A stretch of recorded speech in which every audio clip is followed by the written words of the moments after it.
Alabama 27, South Carolina 25.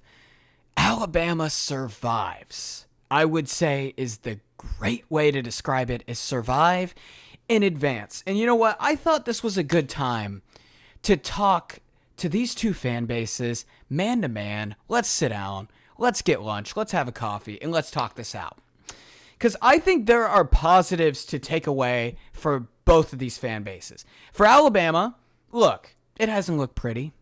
It hasn't. You haven't looked like the Saban, well-oiled, engineered Fortune 500 company that you looked like for 15, 20 years. But with that being said, look, you're 5-1. You have a win over Georgia. The loss to Vanderbilt wasn't pretty, but it's year one for DeBoer. DeBoer signed 2 straight top 2 classes in 2024, 2025. In the Triple H model, built by me, this Alabama team is ranked 130th out of 133 FBS teams in experience. Last in the whole Power 4. So this is an inexperienced team.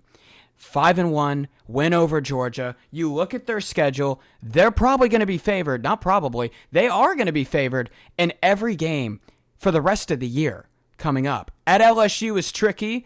With the way Tennessee's looked on offense, they're favored in that as well, even though they're on the road. But man, Alabama, it hasn't been pretty. I'll admit it.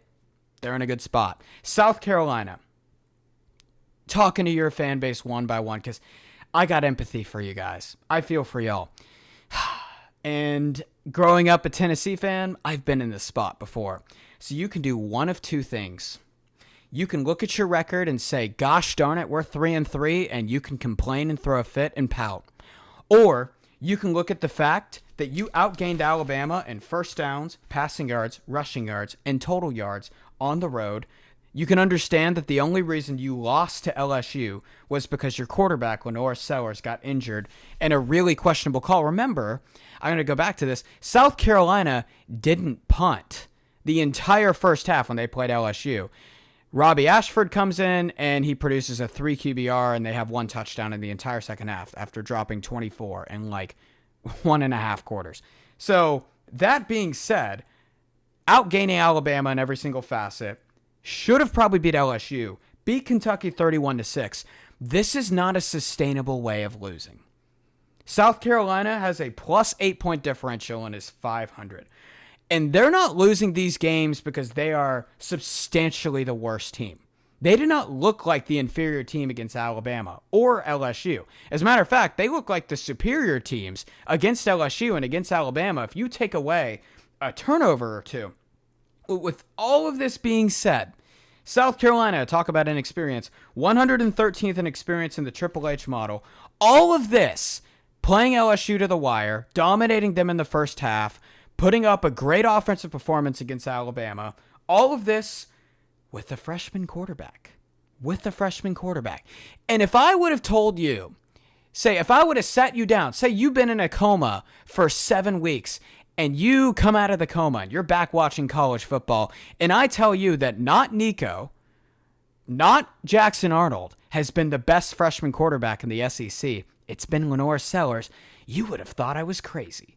But it's probably true. That's the crazy part. Lenore Sellers has looked very good, and when he's been in the game and been healthy, South Carolina has looked great. With this super young team, Beamer signed 3 straight top 25 classes. I expect that to trickle up a little bit. They're building something in Columbia. They are building something in Columbia. So South Carolina fans, I'm going to say this. I've been there. I've witnessed a lot of losses to Alabama that are more gruesome and just getting so superior, just so dominated than that. That wasn't great wording, but I think you're with me. I think you get the point.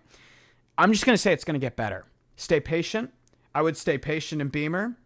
I don't understand. For the remainder of their schedule, they've only got 1 Triple H top 50 road opponent for the rest of the year. The hard part of your schedule is done, folks. It is done. They're building something in Columbia. I would stay patient. But Alabama survives. It wasn't pretty. They're still in a good spot.